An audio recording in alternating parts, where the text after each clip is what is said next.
You are listening to Musician Today, weekly podcast with Youre. Tune in for your insight into a professional musician's life and awesome new music.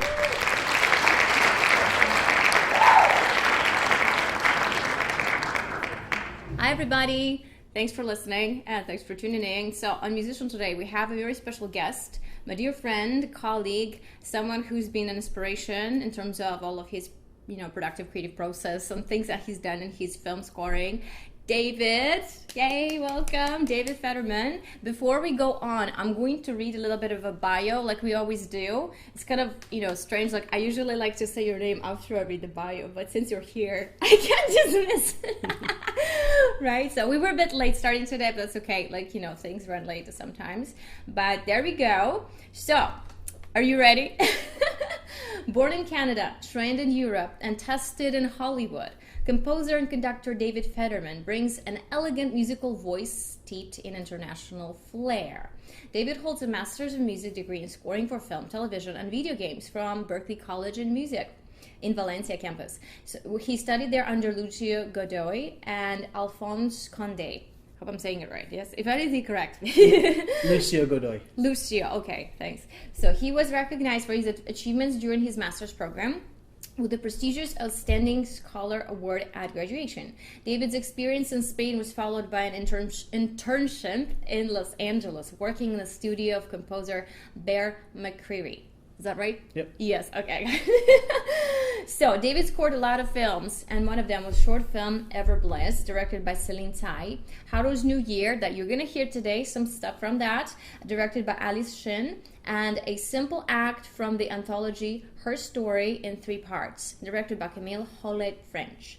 His music can also be heard in season 5 of CBC's Someone Knows Something podcast. So tune in, guys. The links are above. I did share them.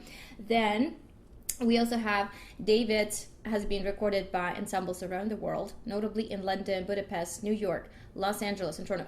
He recorded ensembles.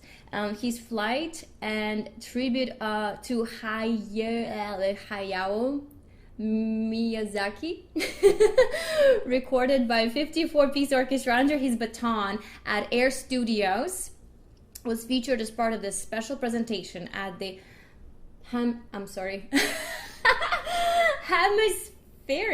in Valencia. Is that right? Close enough. Hemispheric.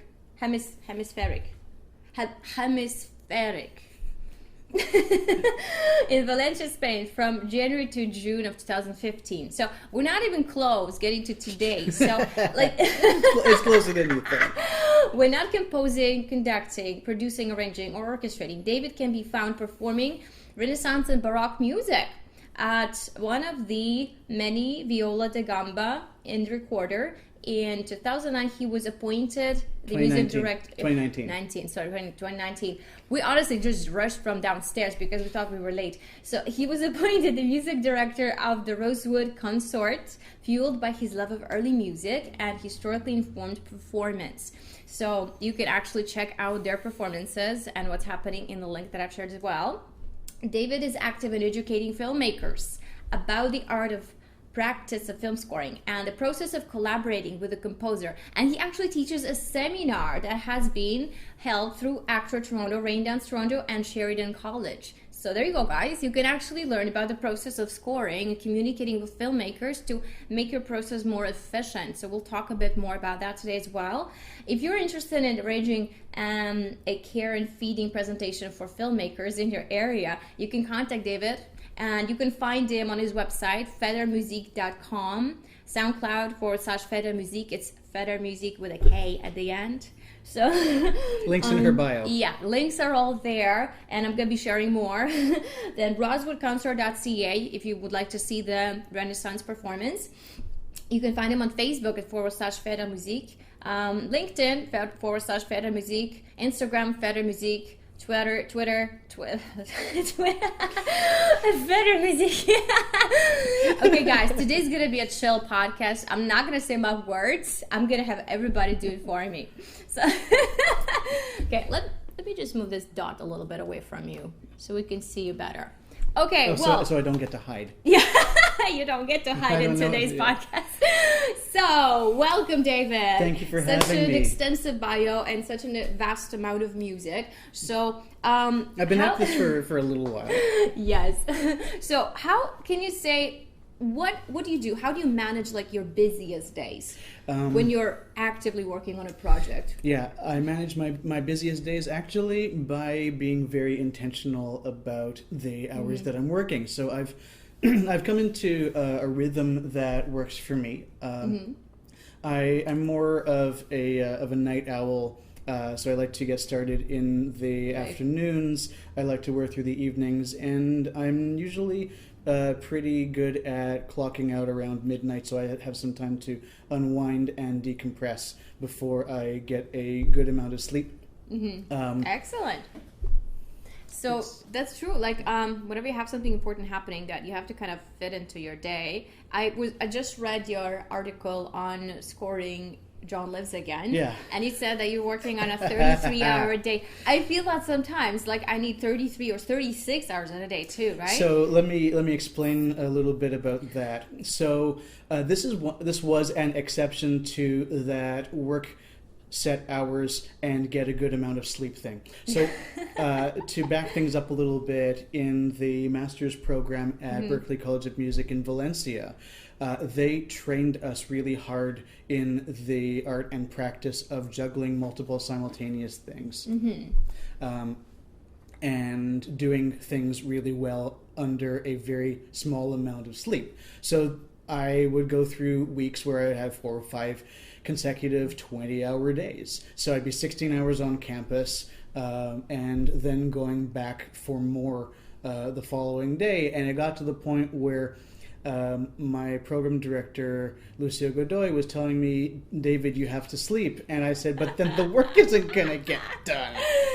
And it felt like everything was a test. And what it really was doing was giving us the physical training to be able to draw that last ounce of power when we really needed it. Right. And that came less than a year after I graduated, when I had to score my first feature film, John Lives Again, inside of about 3 weeks. Note to filmmakers, please don't ever do that. We had a very hard deadline with festival submissions, and the director had already hired a post-production house before he hired me as composer. It's like, well, we have this much time left and this much budget left. David, can you do it? And because I had just got off the plane from Los Angeles, of course I said yes. And of course, because this was a personal referral from a musician friend of mine, I didn't want to have her trust in me go misplaced or the challenge unanswered. So with the director, I worked out what I thought was a fair amount of music and fair circumstances given the very small amount of time. And so I had 2 weeks to do the writing and rewriting, and then came a week of my musical post-production process, music preparation, recording both in the Greater Toronto area and remotely in Los Angeles, and then coordinating my mix team in Spain. One of my instructors from Berklee in Valencia, Pablo Schuler, was actually my mix engineer, because in the master's program he taught a mixing course, and the biggest takeaway that I got at the time was how to get a good mix. Step 1, hire him. I've since gotten better at mixing, but there are still some things where I will hire an external mixer. But in general, I know the sound that I want. But for the score for John Lives Again, especially considering I had very little time to do it, and I had budget, I was very happy to get in touch with Pablo to do the mix, and I was very happy with the work that he did. So. All right, sounds fantastic. So to bring it back to the 33-hour clock, there are nominally 24 hours in a standard day. However, I was coordinating teams here, Los Angeles, and Spain. There is an absolute difference of 9 hours between Los Angeles and Spain. 9 plus 24 is 33. Therefore, I was on a 33-hour clock with receiving recordings, producing recordings, editing recordings, sending them to Spain, getting them back. It was a like 4 consecutive 20-hour days, just like I practiced. Wow. Amazing. So, you know, they say you have to practice 10,000 hours. 10,000 hours is just a start. And you get a head start on that 10,000 hours if your clock is more than 24 hours, I guess. Wow.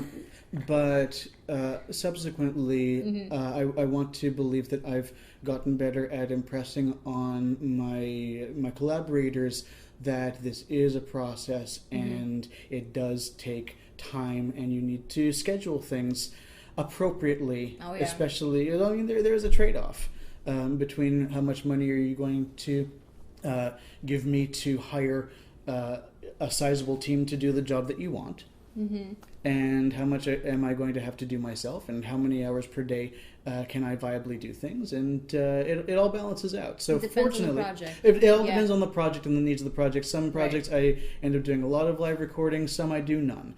Some I hire team members like engineers, technicians. Sometimes I do everything myself. It really depends on so many variables. Of course, excellent. And I think you do impress your collaborators because they have been referring to you as one of the most reliable and organized composers. So, yay! So I must be doing something right. Maybe. All right. Well, before we get to John Lives Again, I would like to play that at the end because it's really cool, kind of mix of rock and everything else. Yeah. It's okay. No worries. Yeah. You wanted to say something? So for John Lives Again, which is a feature film available for viewing on Amazon Prime, free with a Prime membership. Nice. The director had licensed a number of 80s Canadian rock tunes, and he wanted the score to be consistent with that. So naturally I said yes, and then on the ride home from my meeting I was like, well, how am I going to do this? I'd never written 80s rock before, but I mean, I like listening to it as much as anybody. I grew up on 80s rock. And I guess we can tell more stories about that a bit later. So. Okay, so before we move on into John Lives Again, we do have an announcement. David's score in the film that he scored is showing at the Canadian Diversity Festival. Is that the name? Yeah, Canadian Diversity Film Festival. So next weekend on Sunday, the links are above too. So make sure, guys, you check out their event page. You will be hearing Haru's New Year, and that's a short film. So I would like to play a little piece just to give you guys a taste of what it sounds like, right? So this is from the credits of the film, and we'll hear it first, and then you can tell us about how it came together. Sure. Okay? All right? No, that's not it. Nope. I'm sorry. Nope. That's why you don't trust me with things. That's from Cruzar el Umbral, a Spanish short psychological Okay, never thriller. mind. So which one is the credits? That one. That one? No, that one. This one? Yes. Okay. The other that one. Good thing we have it. Okay.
Nice. So that's Thank a you. piano solo. Like, actually, the first question I have right away when I hear that is, what's your favorite thing to arrange? Is it for a solo instrument or more of a like an orchestral score? What's your favorite? What's my favorite? That's like asking who's your favorite child. Okay. So Is it the soloist child or the ensemble performer? I grew up as a violinist, and I grew up in an orchestral setting. So I have so much love for the orchestra, but I have love for lots of solo and small ensemble work as well. So it's about what feels right when I'm scoring a project rather than what I like to do. Mm-hmm. So in this case, the director, Alice Shin, was adamant about having a solo piano score because she really liked it. Okay, Nice. I agree. Nice, amazing. So that's great. And isn't it like it trains you to go from solo to orchestra, then backwards from orchestra to solo or chamber group? Like, it's very different, isn't it? Even though it's the My same. general principle is they're just notes and they're just instruments. So Yeah. whether it's orchestra or solo piano or 80s rock or synths or whatever, it's all about what the best tool is for the job at hand. Right. Okay. All right. So, how would you say this theme came to be? Like, Right. how did you generate that idea? Right. So this project was chosen for development through the Real Asian International Film Festivals. Mm-hmm. So You Think You Can Pitch program. They have an annual pitch competition. Nice. And Haru's New Year was the pitch competition winner from a couple of years ago. Congrats. Thank you. I had previously scored the 2015 pitch winner, The Suitcase, which I think we might hear something from later. Yes, absolutely. So that was the 2015 pitch winner done in 2016. This was the 2017 pitch winner done in 2018. And so in December, I reached out to Alice when she was doing a casting call and said, congratulations on winning the pitch competition. I scored The Suitcase. I read the synopsis of your film. Sounds like a wonderful story. I'd love to talk to you about your potential musical needs. And Alice said, I don't think I need music in my film, but if I change my mind, I will let you know. 2 months later, she changed her mind. And she said, I'm thinking of doing a montage sequence and I'm going to need music. What do you think about doing something kind of like this? And can you send me examples of certain things? And she also trusted me enough to send me a script. So part of my process is, if I get a script, that's great. If I get storyboards, that's great. I love talking to directors because I want to hear what they think about the project. I want to feel their passion and their excitement for the project, because that's also what I need to channel when I'm working. Absolutely. So she sent me the script and I read it, and it's rare when this happens and wonderful when it does, and it doesn't mean anything when it doesn't happen. But as soon as I read the opening lines of the script, I heard this in my head. Okay. So I read the opening lines and I hear this as I'm reading, and so I, as quickly as I can, I grab my notebook. Nice. And I just start scribbling. I start sketching. I draw textures. I just when it flows, when it flows, right? it flows. And so this is the opening cue of Haru's New Year, and it just kind of poured out onto my notebook. Amazing. Let's finish it. Yeah, it's pretty.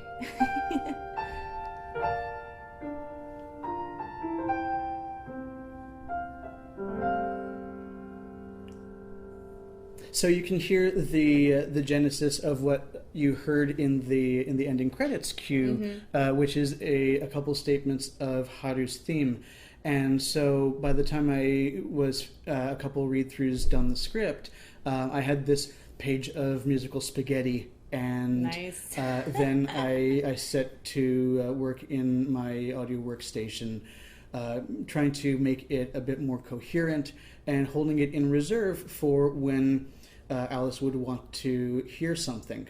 And it sounds really like it does make you think New Year, Christmas sort of holiday mood, right? Does it? But interesting that I think that's what the solo piano brings out, right? Because you think Jingles, you're thinking, warm fireplace with your family and playing some songs on the piano and singing along. So it definitely brings that flavor into it. But now, what did you think of the end cue there? Did you still hear kind of holiday-ish, Christmassy type of thing, or do you hear something a bit more? I think that's what basically developed it into something else.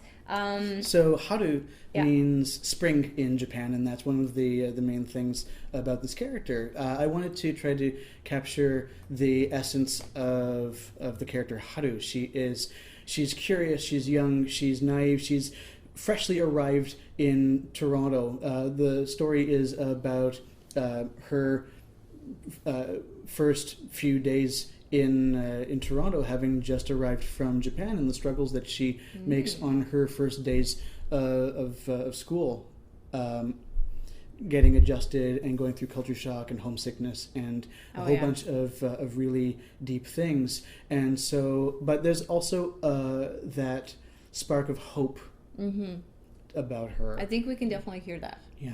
Right? It feels like there's a bit of a nostalgia there. A little bit, I don't know what I'm going to do. Yeah. But I do agree that it's a spring because actually many cultures in the world celebrate New Year in the spring, including my own. Like if you go back to Ukraine, paganism, we have seasons and that's how we, celebrate New Year. So we celebrate it in the spring. Okay, which one is the end cue? So Help me out here. So the one the one that we listened to before is that one. Yeah. Oh. So you want to hear it again? Yeah. So that's it. Right. It feels like to me like the new potential doors opening, kind of opportunities coming along. So there's still a bit of that sadness in it, but it's kind of like, I can do this, right? I haven't watched the movie, guys, but I'm just saying that from the music. Yeah. All right, amazing. So more about how this all came about. So she sent me the script while they were shooting, and it was a couple months before she got back to me to say we're about to film the last scene. Yay! And I don't know if we want to save this story for later, or if you want me to tell it now. It's about. Up to you. It's a free podcast. It's a free podcast. Actually, you know what? We might touch on something a bit later that will connect to this. And is it during the Suitcase you would like to talk about it, or later? Later. Okay. So, since I messed up my files here, what would you like to transition into? Is it the flight, or should we touch on the Suitcase now? Since we set up with Haru, we can talk about the Suitcase. So Haru was basically musically a love letter to some of my great film influences. Nice. I got to channel a little bit of Joe Hisaishi and Ryuichi Sakamoto with the solo piano, cinematic Japanese. Oh, yeah. Because I felt that was, and Alice agreed that this was the character of the film. And we'll see this in the Suitcase. I mean, we could either go Suitcase or Flight. Okay. I think Suitcase makes sense since this was kind of after the Suitcase, right? Right. So in general, for every project, I believe that the music should have a concept that either complements or supplements the concept of the film. Yes. And so Haru's New Year was very much in the Japanese structural style. The music was borrowing from those influences, and the Suitcase, which I did a couple of years prior, taps into my experience with traditional Chinese music. Woo! Okay, I personally love that score. I think that it was so unique and how you use the traditional instruments throughout the whole thing. You're not just in patches. Some composers do like, oh, here's a flavor. You get this is Chinese. Let's move on. But the whole thing is like that. So have a listen, guys. These are the end credits, and I hope I got the right file. Okay.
that one kind of just like sums it all up. That's basically what the end credits are for. Yes. I love writing end credits because it does, as you say, allow me to do a musical summary of everything, and it allows me to not hold back for once in the entire piece. Just make it all about the music. Yeah.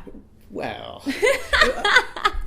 I make it all about the story. So actually, we're going a bit backwards here, starting off with the end credits. No but worries. Stylistically, this is a bit of a catharsis because the film is only like 10 or 11 minutes long, but it is so packed with emotion. I've been told that it feels much longer because it takes you on such a ride from beginning to end, and that's a testament to the story writing prowess of the writer-director Phil Lung. Absolutely. And so this was, again, chosen for development through the Real Asian Pitch Competition. This film is about a young girl who gets smuggled from rural China into Toronto inside a suitcase. Suitcase! Whoa! And the story is about her trying to piece together what's going on in the world around the suitcase, courtesy of staying on the phone for as long as she can with her mom. So she's weaving these fanciful stories about these mythic creatures,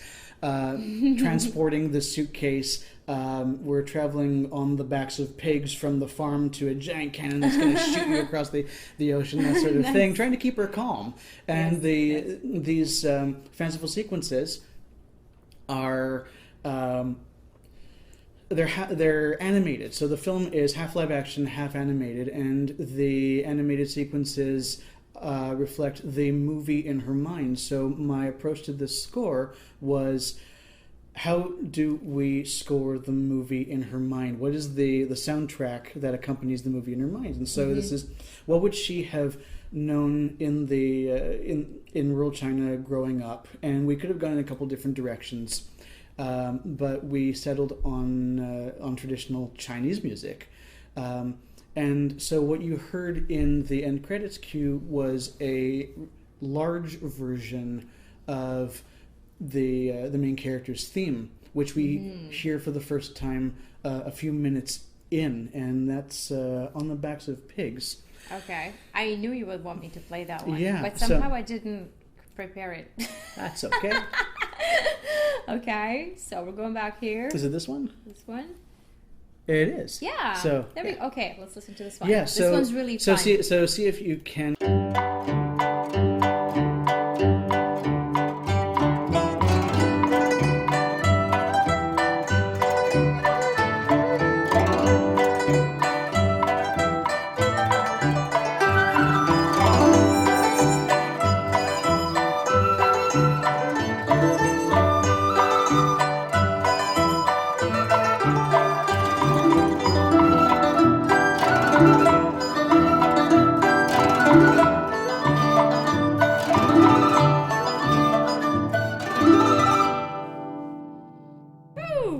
Makes me want to get a pig.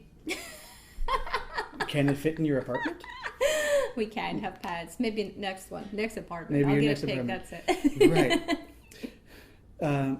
So in terms of just how in tune I was with the director, sometimes, and we'll talk about this a bit later, sometimes I work with musical references that the director sends, like kind of like fabric swatches, like can you do this, can you do that, and the first few seconds of the reference that he sent me kind of sounded like what I'd already planned for this cue. That's amazing. So we were absolutely on the same wavelength.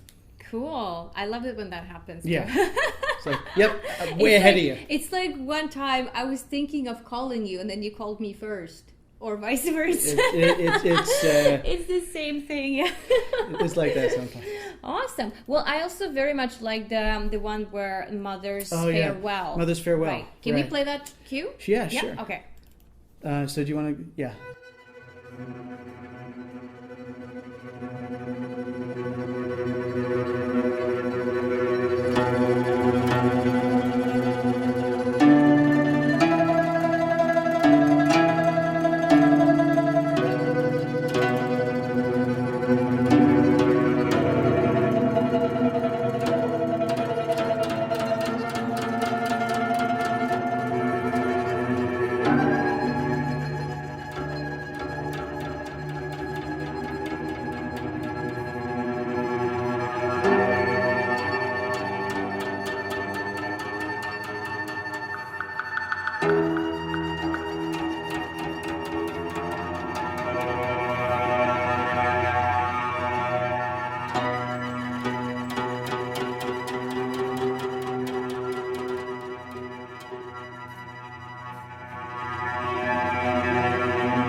Awesome. I love it how it changes from that dramatic tremolo to sort of like, wait, I have to kind of be calm, collect myself, see what's out there, what else I can do, sort of thing. Makes you feel that way, right? Right. So in this scene, the suitcase has been pulled off of the scanning conveyor, and they've called in the canine squad to see what's going on inside the suitcase. Mm-hmm. And her mother is on the other end telling her to keep quiet, that yes, you do hear dogs, but they're friendly.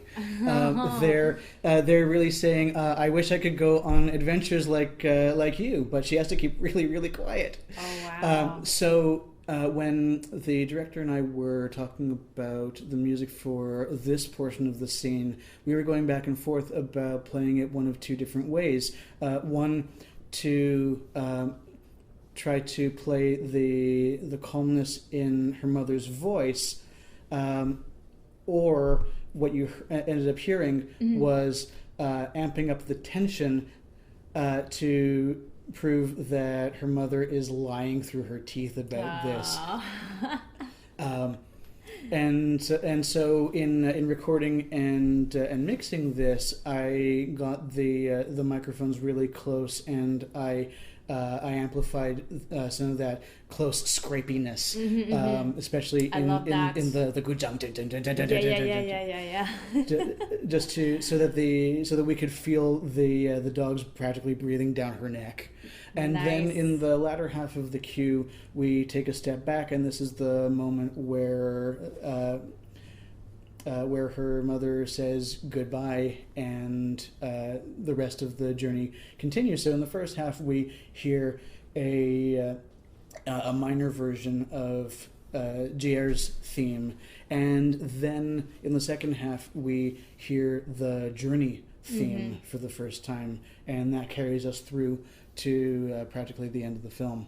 Right. It made me feel like, okay, you're on your own now. Yeah. You have to do something that keeps you in a sane mindset, right? And that's exactly what it says in the film. You're on your own from this point on. You have to use your imagination to carry the journey. And I've seen this film 1,000 times, both through working on it and in festivals, and I still get goosebumps every time that scene plays. And so this one, and a couple scenes later, I was really emotional, even reading the script. So it's the mother's farewell, the last half of that cue we just heard. I ugly cried when I was reading the script. So good job, Phil. Wow, and then I was just a mess while writing this. Really powerful. Wow, yeah, it does give me goosebumps just from the music. I haven't watched all of these movies, but just from the music, that's how clear the message is, that you can just watch the film without the visuals and it still does the same for you, right? But watch the film. Yeah, I will. So what I want to circle back to is that in the end, I'm scoring a film. I'm not scoring a script. I'm not scoring storyboards. I'm not even scoring an idea. I'm scoring lots of ideas. And I'm scoring a film. Yes. And so the music that I end up coming up with in collaboration with my director producer, it has to match the story that's being told on screen. It doesn't matter if I read the script and come up with a concept or ideas or sketches that's great.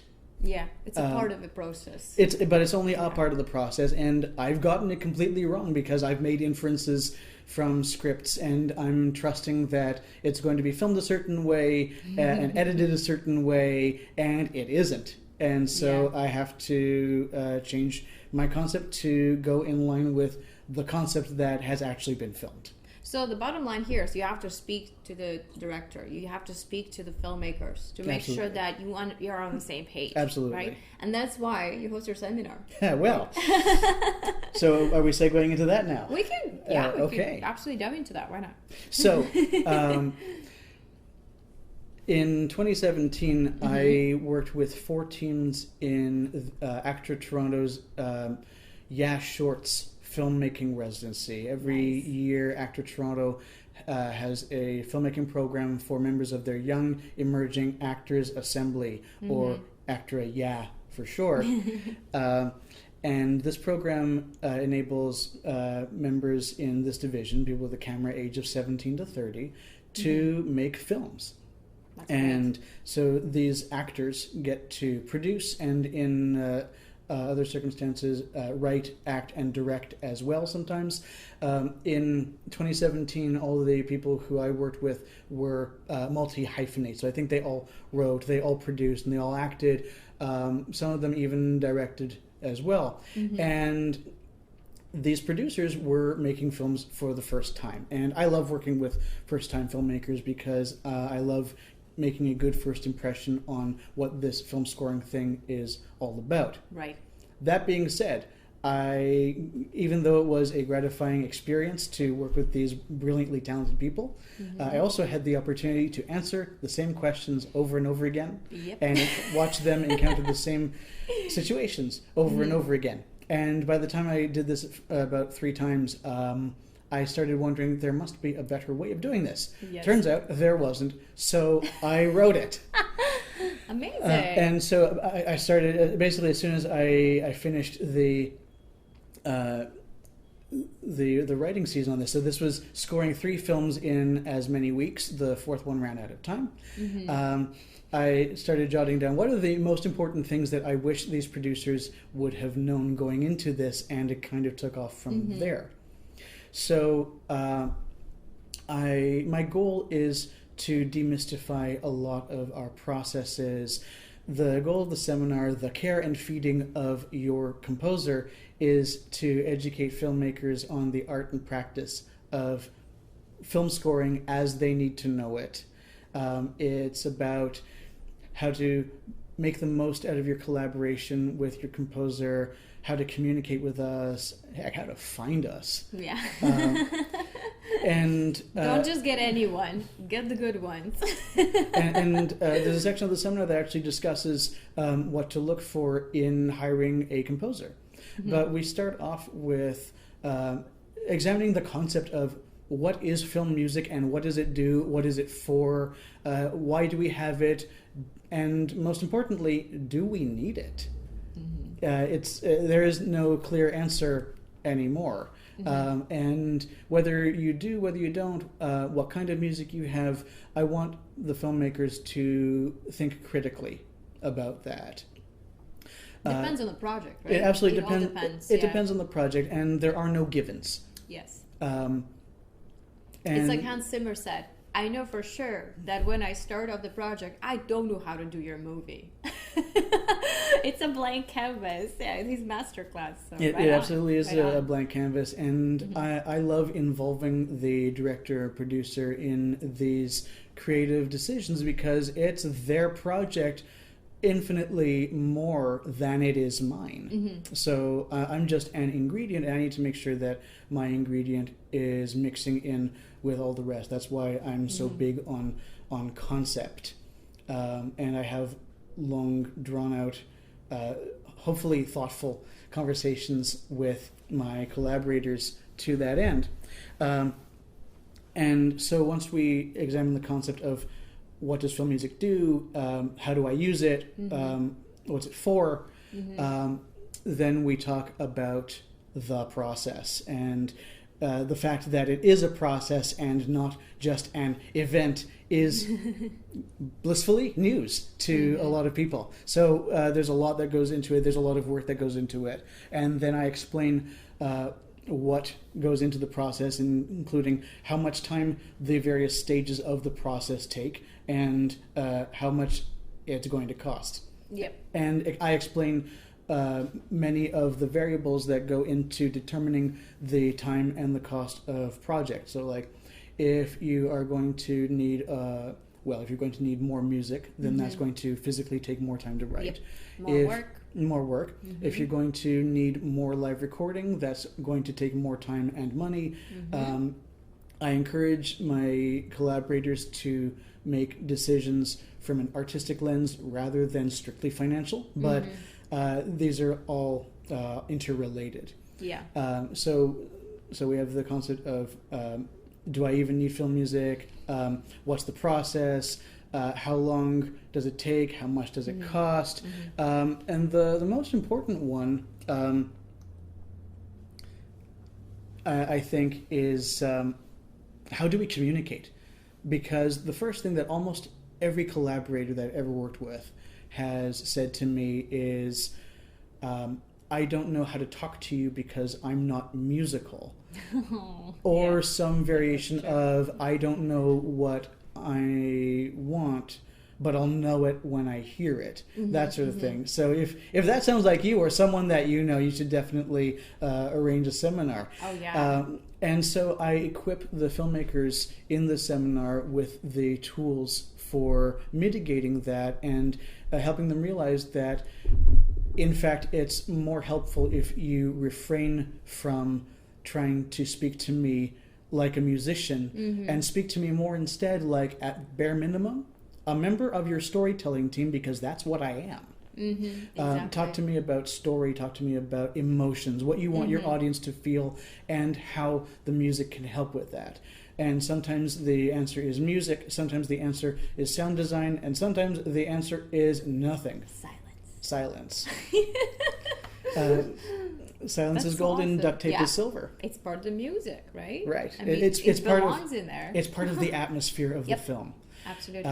And let your score breathe for a change. Let your film breathe. And I go into this in the seminar, and actually about letting your score breathe, letting your film breathe. Because what I found is that a lot of people end up getting nervous about their project, and I get it. You've watched it 1,000 times, you know every frame inside out and backwards, and it's starting to get dull, and you hope that music, this new thing, is going to rejuvenate this spark that you've had with your film baby and get your mojo back.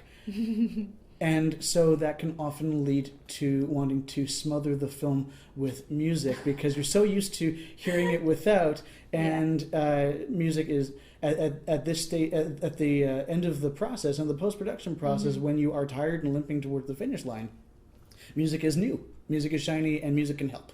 Nice. I remember back in the day, a few years ago, you showed me one of your projects from school that you had to write music for an existing film with Matt Damon or something. There was a fighting scene. And it originally didn't have music. That's what I was told. And, so you had to do it as a project, as a separate thing. But imagine this being a part of the movie that was very action-packed with a lot of music. And I think that would make perfect sense that the director chose not to do the music in there, because that just makes it so much more intense, right? It just kind of makes you wait, like, what's going to happen? Are they going to kill each other or what? I think the music helps direct the focus of the audience, and we need to make sure that the audience is directed in the direction that you intend. So not only are you directing the action on screen as a director, you're also directing the audience. Yes, absolutely. So as I said, talk to me like a storyteller. You can also use some of the other bits of cinematic vocabulary that you know. Basically, what I found in working with a lot of students is that if you go to film school, you learn about directing, about acting, about editing, writing, cinematography, you know, the core fundamentals without which a film simply does not exist. You can have a film without music, but a film without cinematography is going to be a little bit more difficult. So it's just gonna be music.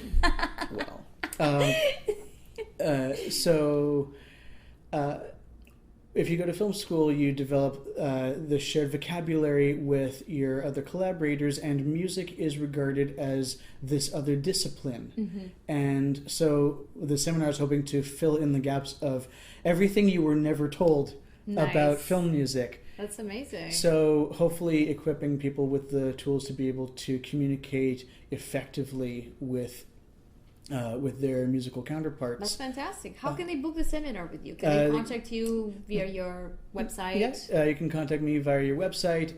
What I'd love to do is to get this more into schools. So I've already done one presentation at Sheridan. Other educators, if you're listening around Ontario and elsewhere, I would love to have the opportunity to get into your filmmaking classes and over the course of an hour or so, 60 to 90 minutes, depending on how long we have for a Q&A, give people the education that they haven't had up to this point. That's amazing. I also talk about how to find a composer. Before we do that, actually, in terms of communication, I sort of mentioned musical references, and that often comes in the form of temp tracks. So for the uninitiated, uninitiated, so if you can't speak, so rather than a director trying to tell me, I want this cue at this tempo using this instrumentation, sometimes I will get musical references. And in and of themselves, those aren't necessarily bad things. It's all in how you use them. Because it helps you kind of just put it in a context. Well, right? it can help them put it. It can help them put it in a context. The thing is that in many projects, editors, or in larger projects, music editors will make a temporary soundtrack or a temp track with pre-existing music to time edits, to cut scenes, to demonstrate just to be clear, is that music yours or somebody else's that you find and just put in there to show them what it could sound like? So it's not for me to do. Usually editors and music editors do it. Okay, got it. And that music can come from anywhere. Sometimes it's from the composer that they're considering. Sometimes it's from famous movies. Sometimes it's from free music libraries. The thing is that you can use whatever you want as part of this temporary soundtrack, this temp track, even if it's well known, which makes for a very convenient emotional shorthand. The problem with that is that you can use whatever you want for a temp track because nobody else is going to hear it, at which point it becomes part of the creative DNA of the project. And so that leads to directors, producers, and others involved getting very attached to the flavor of the temp track. And so that has led me to compete with some very high-profile composers. Yikes! So circling back to something before, this is the later that I promised. Okay. So back to Haru's New Year. A couple months had gone by. I got a message saying we're about to film the final scene, and I need to be sure that you're right for us. So, do you have something that sounds like this? And my standard answer to "do you have" is no, but I can make it because I love to make something fresh that is custom tailored to your project that. You can be proud of having something to call your own. It's the difference between having something custom tailored and getting something off the shelf. There's room in the ecosystem for both, but for something especially like Haru's New Year, I really felt that it deserved something custom. Now, over the previous couple of months, with the script in my hand, I had, as I mentioned, sketched out themes and ideas and textures, and I've been assembling them into my audio workstation, holding it in reserve until the time came to show the... So it helps to sketch out things. It absolutely does. And as I said before, I have to hope that I get it right because this is my interpretation at this point. So the director asked, do you have something that sounds like this? And this is a cue that I recognize from a well-known Japanese animation series that people say two things about. Number one, this series is a tearjerker, and number two, oh my god, the music is so good. And I am inclined to agree with both of those statements. The show is, it just gets you right here, and the music is really good. Nice. And so I recognize it, and I'm like, oh my god, how am I going to compete with this? I can't outright this. So the director also tells me that it's going to be at least a week before she's ready to hear from me again. So I spend most of the rest of the week freaking out about how I'm going to outright this amazingly good piece of temp score. It's a high standard, yeah. So I take the theme that I had already written, which you heard in the end credits, and I adapt it sort of in the direction of this temporary cue. And so I try to make it sound not exactly completely scored to picture. She sends me a rough cut of the scene that she's thinking of. And so I kind of want to make it sort of half scored to picture, kind of this is the impression, or the other half being this is just something I had laying around. This old thing, oh yeah, you can use it if you want. but of course it was adapting this theme in this very specific direction. So I do so. I send it to her just as a WAV file so that she can paste it into her editing program, and it'll sort of work. Yeah. And I also send her my theme draft. As well. So this is basically, now is the time. I'm going to send you what I have, all cards on the table. And so A, I get hired, and B, she takes she takes half of my theme demo, and she temps. Disappears. She disappears. No, she temps the end. That was good. Thanks. No, she takes the half of the theme demo, and she temps the final scene of the film with it. So that cue's already pretty much done. So she has used my music as part of the temporary soundtrack or the guide music for this film. So what we're going to hear next is my theme adapted in that direction to go with a montage sequence that we get halfway through the film. So it's that one. This one? Okay, got it.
Nice, that's beautiful. So there's like a different like change of scenes and stuff, right? Yeah. So this is over a montage sequence.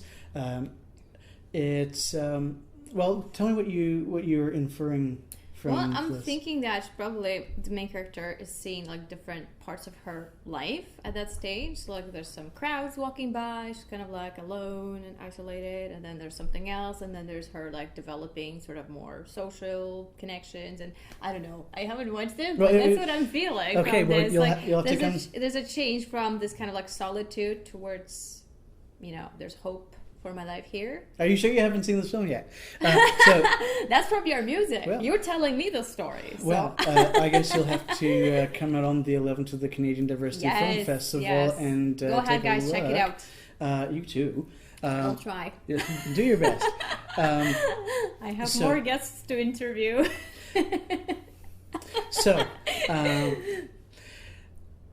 So another note about this. So as I said, that this for me was a bit of a love letter to some of the Japanese composers that I adored. This was also kind of a love letter to a pianist that I had been wanting to work with for years. He and I met back in our undergrad at University of Toronto. We bonded one night over video game music. We had a jam playing some of our favorite Final Fantasy tunes. And we kept up friendship, and I love hiring my incredibly skilled friends who have now gone on to become professional musicians. So oftentimes when I get a scoring gig, I think about who can I get in on this? Who can I work with? Who have I wanted to work with? And so this amazing concert pianist, Mark Andrews, this was actually his first film recording session, but you would never know it. So he's more of a concert pianist and an amazing educator. But I knew that from our shared love of this kind of music that he would have the right soul, the right feel for you gotta know your performers. When you're writing, like I do the same thing. When I'm writing something, I already know who I'm writing it for. Right. Like specific person playing that specific instrument. Right, and I've done that multiple times, and I am never disappointed.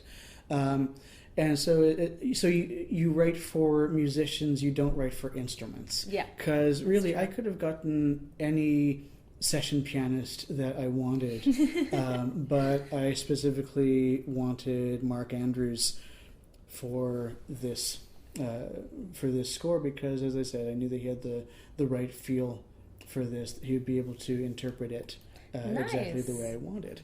So we are getting kind of short on time. What are you calling short? But I do have two more cues I'd like to play. One of them is from John Lives Again, and Flight. So what would you say about Flight? Does that fit into our transition here? Yeah, it does. So Flight was my master's thesis composition from my year at Berklee College of Music at their Valencia, Spain campus, and we got to have the opportunity to record with a 54-piece orchestra of some of the best musicians in the world at one of the best studios on the planet. Wow. So okay, we have to play this now. So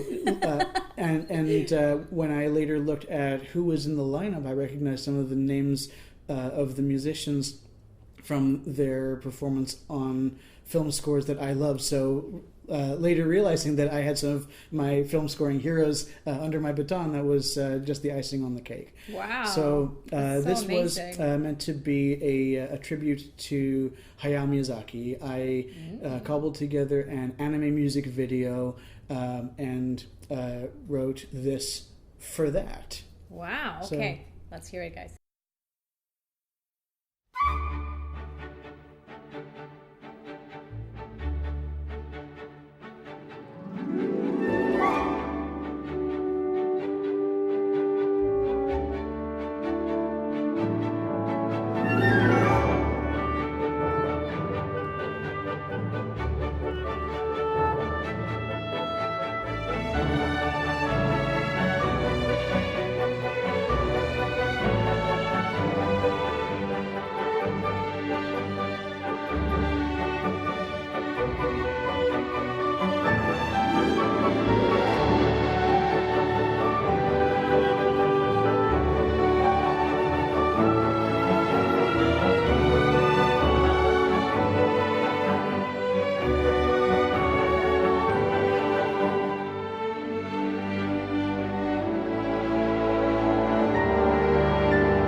makes you want to hop on a dragon and fly across the Westeros.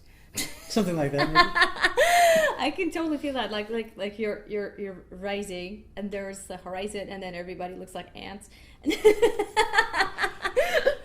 That's really cool. I come with my own in-flight entertainment. And what a different texture, right? You can hear the whole orchestra, and every little thing is just, it speaks, right? So that's amazing. Wow. Have you had such an opportunity to record with a huge orchestra after this? Since then, no. Not yet. No, not yet. So still it's counting coming. The days. It's coming back. All right. Yeah. So in direct contrast to that, so growing up as a classical violinist, writing orchestral music, working with some great string players all over the world, especially a shout out to my friends in the Odin Quartet here in Toronto. A lot of people think that I write little more than symphonies and string quartets. And so in all cases, I love projects that challenge me and make people listening to my music go, wait, that came out of you? And so it's happened with Flight, that it's generated that response, like, wait, that came out of you? And on more than one occasion, this next piece has made other people similarly go, wait, what? Is it you? Well, it's definitely one of my favorite at the moment, because I'm all into like rock, right? Yeah. I love rock and gypsy and mix of those two things.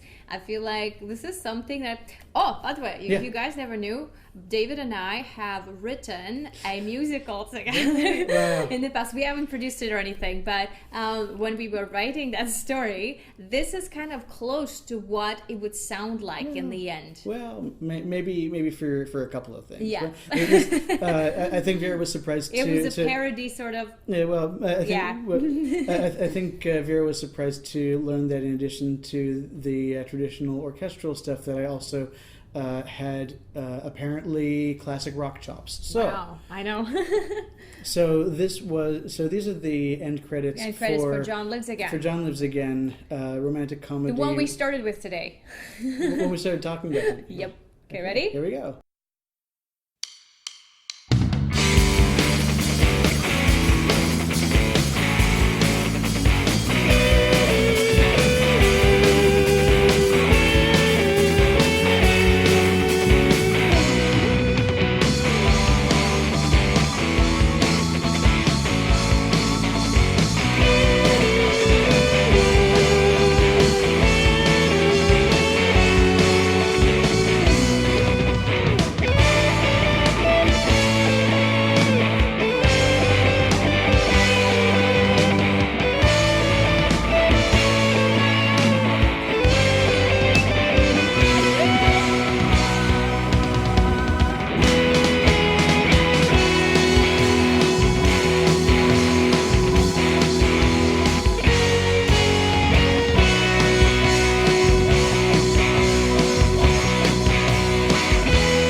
So that's a summary of some of the themes that you'll hear through the score of that film. Like we said, I like to do end credits cues as effectively one last musical impression. Yeah, definitely. That's the John theme, isn't it? Is it the live part, the John and live? So actually, you bring up one of my compositional techniques. Sometimes it works and sometimes it doesn't. Yeah. I like to sneak in what's called musical cryptograms. That is spelling out words and things using the tones of the musical scale. So basically assigning each note a number of letters and then seeing what happens when I try to spell things. I've done that at school. You've done that at school. It is pretty fun. So with that, I am just going to pull up a piano app here to kind of give you an idea of what I'm talking about here. So I wrote out a letter matrix with the notes of the musical scale, starting with A, B, C, D, E, F, G, and then H in German is B. Yeah. But I also used B flat selectively, which is B. Yeah. So really my row was, well, I could do whatever I really wanted. So so the row was really G, A, B flat, C, D, E, F, G, H, but also throwing in other things as well. So it turned out that these letters formed patterns and motifs, and I kind of sculpted them to make musical sense. Nice. So for the most part, the John motif sounded initially so the letter J mapped onto B, which I decided was going to be B flat. O was going to be G. H ended up being B natural, and then N was F. So didn't actually sound as good as I thought it would. Maybe for a thriller maybe for a thriller like or a suspense, something scary. Something scary. So, but for a rom-com, maybe not. So I took creative license and I softened out the H and made that a B, and that is a multilingual musical joke. Yeah. Bémol. I softened the B into a B flat. So it ended up being. That sounds like a motif. Yeah, because in Russian too, flat is bemol. Yes. So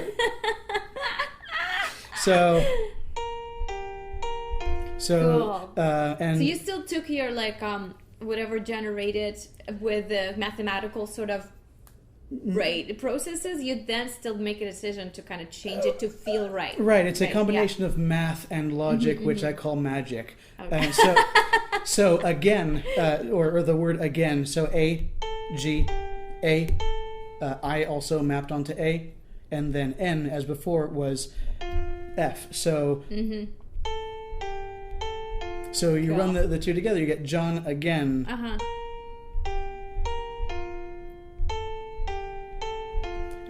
And you put that together, and you get John again. Right. Now, what happened to lives? Lives. I thought I was going to make more of that, but you do hear it in one prominent cue in towards the end of the film, but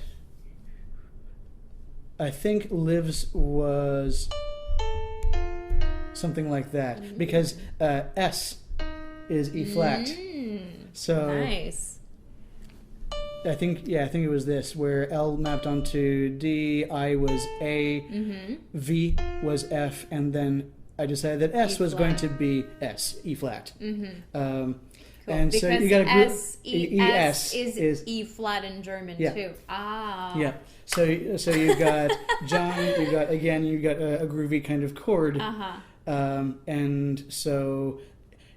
Is it the be all and the end all? Sometimes it's at the very least a good starting point. Yeah, it's like just to get you moving. Like if you ever feel stuck or you just don't really see another way of ideas coming to you, I feel like there's always like a never-ending process of things to try to bring out your idea, right? Yeah. So because your creative process, it's bottomless. Like you're never really stuck. It just makes it feel like that in your mind. So you can do this, or you can do like, okay, I'm gonna go outside. If I hear a bird chirp something, I'm gonna use those notes, right? So it could be anything really. Yeah. So you're never stuck. It's just a way to kind of get you started, and then you can see how you piece shapes and like form those ideas already. Making decisions in the process. That's basically it. Make a decision and go from there. And the faster that you get at practicing making decisions, the less you'll feel stuck, or the less writer's block you will feel that you're encountering. Absolutely. So what we do want to do now, though. Yeah. Speaking of moving things in the process. Moving things along. We play a little game on our show, right? Uh-huh. So what I'm gonna do now is I'm gonna set a countdown for 1 minute, and I'm gonna ask you 10 stupid questions. Stupid questions. Some of them are funny questions. Some of them are actual real questions. Some of them make you think hard, but you have to give an answer fast. Sure. So basically, it's like without overthinking, just answer the first thing that comes to your mind, right? I overthink, therefore it depends. I know. So that's a good test for you, actually, I guess. Okay. Let me just pull up my track here. So the countdown's pretty cool too. Okay. All right. So 60 seconds on the clock. Yeah, 60 seconds. I'm gonna read the first question. Okay. So are we ready? Yeah. What's your favorite instrument to write for? Violin. All right. At what age did you pick up violin? 3. Okay. What do you prefer to arrange for, orchestral or chamber music? Why do I have to pick one? What was the name of your first music teacher? Clara Schultz, I think. Wow. Okay. What motivates you, in short? Writing a good story, telling a good story. Nice. Which YouTuber you just can't stop watching? You. Your most memorable projects. Name 3. Suitcase, Hunter's New Year, John Lives Again. Okay. Name 3 people you admire. You, Itzhak Perlman, and my great teacher, Lucio Godoy. Okay. Dogs or cats? I grew up with a cat. All right. Name 3 composers you follow on Facebook. Bear McCreary, John Powell, and any of my Berklee Valencia classmates. Woo! Look at that, we made it! Oh my god! Where's the countdown? Okay, it's still out now. Woo! Okay, it's let it done. play. Yeah. Nice! Oh my god! Yay! So congrats, David, you made it. Yeah. And I have a gift for you, but it hasn't arrived yet. So okay. We have to wait 5 or 6 more days, I think. Yeah. I'm not leaving here until it arrives. Because I like to reward the people that I interview in person. I saw you had a guest room. I'm staying here till it arrives. Sure, you can go ahead. I don't mind, We'll have an interview every day. Sure. You can tell us all about everything in your process. So, yay! That was so fun. Way to go. Thank you. Awesome. So, thanks for coming in today. Thank you for having me. My pleasure. So, before we move on, though, before we go, I do want to hear, what's the one piece of sort of final advice or wisdom or something you would tell a modern young composer who wants to get in the industry, who wants to get hired, who wants to get their music out there, connect with directors? What's the one thing you would say is the most important to kind of leave them with right now? Understand how you learn. It takes a lot of discipline to do this. It takes a lot of effort. It takes a lot of practice. And the sooner that you understand how you learn things, whether it's in a structured academic type of environment or a writing group with your peers, the better off you'll be. Know yourself. I think that's the pretty good universal advice. Know yourself. Yeah, know thyself. All right. Yeah. Well, thanks so much, David. It was such a pleasure for me. I learned so much just by doing the research on all of your pieces this past week. I think I've learned more than I've learned in half a year of my master's program. No way. Well, on some level, yes. And in fact, I think with this whole podcast, I'm learning so much more than I've learned with, like you say, a structured academic environment. Yeah. Even though I love my program, I love everything I did. So thank you so much. I would love to have you back sometime, maybe a couple months from now, when you're working on something new or you have something more to show us. I know there's always something more. Right? So it's a bottomless kind of ocean of music. So guys, check out David on his website, federmusic.com. Federmusic.com. It's a K at the end. So Federmusic with a K. Federmusic.com. Federmusic. Find him on Instagram, on Facebook, on LinkedIn. It's the same, federmusic.com. And you can hire him to do a seminar for you if you run a school or a class or anything for filmmakers and composers.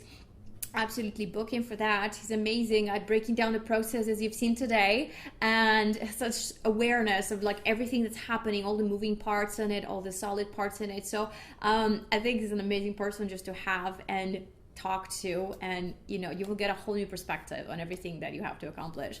So thank you guys so much. Tune in next week, and we'll be back with David as well, so stay tuned. Check out his projects, check out his website, have a listen, go to see his movie. So next weekend, Haru's New Year premieres it again. Canadian, it doesn't premiere. It's just screening again. So screening. Canadian Diversity Film Festival. I did it. The premiere was last fall. We hope you were in the audience for that. But if not, you have the chance to see it again. Absolutely. It's a great film. I loved working on it. I'd love to go too. Yeah. Hope to see you there. Yay! Okay. Thank you, David. Thank you. Bye. Have an amazing day. And we are. That's all, folks. If you like Iron Fiddle songs, download them at beerbermenke.com/music. See you next time.